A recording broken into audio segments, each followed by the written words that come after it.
Hello, I am Estibaliz LAZARO. I work in Bordeaux in internal medicine and I have a special field for autoimmune diseases and pregnancy. So I'm going to talk about fertility in autoimmune disease today. I do not have any disclosure for this talk. And during these next 15 minutes, I will try to answer to three different questions. The first one, does an autoimmune disease induce infertility and how can we evaluate it in our patients? Then we will check if the treatments can induce infertility and can we do something if we have to use them in our patients. Finally, we will finish with the management of patients with infertility and the rules for infertility treatment in these cases. So let's start with a few definitions. First, infertility is defined as the absence of pregnancy after 12 months of unprotected sex, whereas subfertility relates to a prolonged time to pregnancy. According to a recent report published by the World Health Organization, roughly 1 in 6 people worldwide experience infertility. So it's a very common problem. Fertility in patients with rheumatic disease is reduced. Here is the population-based study in Norway showing fertility rates in women with connective tissue disease, chronic inflammatory arthritis compared to a large number of age-matched women from the general population. The study showed that women with rheumatic disease have significantly lower mean number of births compared to the general population, 1.7 for connective tissue disease, whereas it is around 2.2 for the reference population. In a Danish nationwide study involving a cohort of pregnant women, patients with rheumatoid arthritis had longer TTP compared to healthy women and also received more frequently treatments for infertility. The causes of reduced fertility in women and men with rheumatic disease is multifactorial and is related to disease activity, therapy, and also, especially in lupus, due to an increased rate of pregnancy loss rather than to infertility. Patients also have some concerns related to the fear to transmit the disease, related to their ability to care for small children, and the effects of drugs on offspring. Finally, we have to take into account impaired sexual function frequently observed in these patients. These problems are very common and often increase with disease duration. In this study, they examined the prevalence of self-reported problems with sexual activity in patients with rheumatoid arthritis and associations with demographic and disease-related variables. They found that at least 1/3 of the patients reported sexual problems that were highly related to the age, the male gender, and the fatigue due to the disease.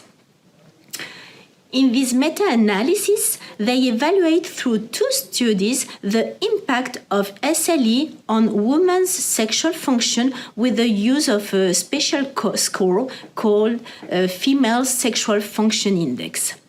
More than 200 patients were included in this study, and they show that the score was bad in lupus patients. But what is quite interesting is that it was not correlated to the activity of the disease, but more correlated to psychological factors. In men, sexual problems are even more frequent, notably in patients with rheumatoid arthritis and systemic sclerosis, with a strong correlation with disease activity. Again, in lupus patients, sexual dysfunction is also reported, but is mostly due to psychological factors as depression and anxiety. So sexual health is not frequently addressed by health professionals, and that's the problem. And usually the patients don't report these problems, and then it can lead to an increased frustration and distress in these patients. It is also very important to evaluate the fertility of our patients as soon as we think that there is a problem. The best and easy way to do that in women is to evaluate ovarian infertility through the level of AMH, which is the anti-Mullerian hormone, and the count of antral follicle. AMH is secreted by ovarian granulosa, stable throughout the menstrual cycle, and correlate with the residual follicular pool. It has to be analyzed with the antral follicle count performed between the 2nd and the 5th day of menstrual bleeding. It will give you an idea about the ovarian reserve, but be careful with the result. If you only dose the level of AMH, it can be very low, but that doesn't mean that the patient is totally infertile. So you have to appreciate this result according to the evaluation by a gynecologist. If we look at the results regarding the levels of the drug, of the hormone in rheumatic diseases, at least for RA, AMH levels do not differ with healthy controls even 6 months after beginning the methotrexate treatments. Same data have been published with lupus patients, where you can see here exactly the same levels of AMH. So now let's talk about treatments used during autoimmune disease, their impact on fertility, and the way to manage this side effect. Cyclophosphamide is the treatment which has the worst impact on infertility. This is a cross-sectional study including lupus women below 60 years old. The prevalence of ovarian failure was evaluated in these women, and in the global population it was around 5%. But what is quite interesting is that if we focus on the patient exposed to cyclophosphamide, this prevalence is much higher, whereas it is almost around 0 in the patients not exposed to cyclophosphamide. In both genders, this drug has a strong impact on the gonadal system, and this impact is related to the cumulative dose of this drug, whereas in women it is also related to age. In women treated for lupus nephritis, sustained amenorrhea is rare under the age of 25 with a dose below 7 grams, whereas it is almost systematic with a dose above 10 grams. Permanent infertility is also observed with this dose in men. For methotrexate, we have some data showing that the levels of AMH are not reduced in patients with rheumatoid arthritis and treated with this treatment for 6 months.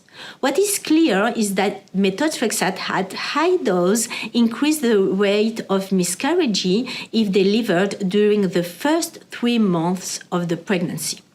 In men, we have conflicting data but no deleterious effects have been shown in this case with these patients in men, in rheumatoid arthritis men.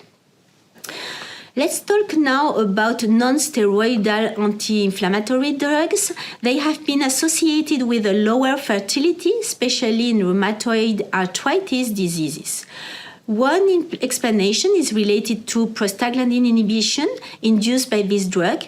Prostaglandin is very important for the ovulation. In the presence of this drug, there is no rupture of the follicle wall, no oocyte release, and it has been shown that this phenomenon is observed in at least 1/3 of the patients treated with this drug, but is reversible if we stop the treatment.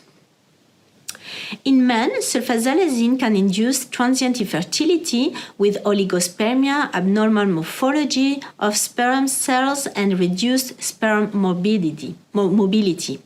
Recovery time for normal sperm quality varies between 1 and 3 months after discontinuation sulfasalazine therapy. The best way to preserve fertility in women is to give gonadotropin-releasing hormone analogs, which will induce a temporary ovarian suppression and will reduce ovarian perfusion with decreased exposure to toxic drugs. It has been shown in the field of oncology the interest of this strategy. This meta-analysis confirmed the favorable impact of this treatment on premature ovarian failure in women treated for breast cancer. Data are less strong in the field of autoimmunity, with only 2 studies reporting the interest of this strategy. However, various studies have shown that ovarian failure is less frequent in patients co-treated with cyclophosphamide and gonadotropin-releasing hormone analogs compared with patients receiving only cyclophosphamide without GnRH. Another option can be the preservation of the oocytes or the sperm in order to increase options regarding pregnancy planning with respect to disease-related activity, age-related fertility decline. The problem is that these techniques require for women ovarian stimulation, which can be risky and is not always possible when the disease is very active. For men, the easy way to preserve fertility is sperm cryopreservation. So when fertility is impaired in women with autoimmune diseases for any reason, assisted reproductive technologies may be a very good option. So ART procedures include artificial insemination and in vitro fertilization. These procedures vary, but they include ovarian stimulation, oocyte retrieval, in vitro fertilization, and transfer of the embryo. The more frequent complications are the ovarian hyperstimulation syndrome, thrombosis, and flare of the autoimmune disease, mostly with lupus and antiphospholipid syndrome. Actually, protocol changes have decreased both risk and severity of these complications, but they still do exist. This French retrospective study reports women with lupus with or without antiphospholipid antibodies who have at least 1 cycle of IVF. 37 women were included with a total of 97 ART procedures. In terms of complications, 4 lupus flares were observed and 4 thromboses, but in almost 89% of the patients, there was no complication due to the procedure. It is important to notice that the patient had an inactive disease and none of them had a previous thrombotic event the year preceding the procedure. In this study, IVF seems safe in lupus and antiphospholipid patients. The result of this procedure is quite good because among these 37 patients, they got in 28% of cases a pregnancy. In this study, they collated the data of 60 patients with autoimmune diseases, mostly lupus, undifferentiated connectivitis, and antiphospholipid syndrome. The autoimmune diseases were in majority non-active at the beginning of the procedure, and the prevalence of the complication in this cohort is very low, with no case of thrombosis, 3 cases of hyperstimulation ovarian syndrome, and 5 cases of moderate flare. Again, the procedure was successful with a level of pregnancy around 40%. We have convincing data to propose this strategy in our patient as the procedure is safe with a good rate of success. This meta-analysis involving patients with antiphospholipid antibodies show that the number of pregnancy obtained through this procedure is the same as the control population. So to be successful, we have to take into account the disease itself, but also the complications induced by the procedure. Preconception counseling is very important to stratify the risks and decide for the treatments. The procedure will be safe if the patient has an inactive disease and if the treatment is compatible with the pregnancy. It is also important to decide for the appropriate antithrombotic treatment and the dosage.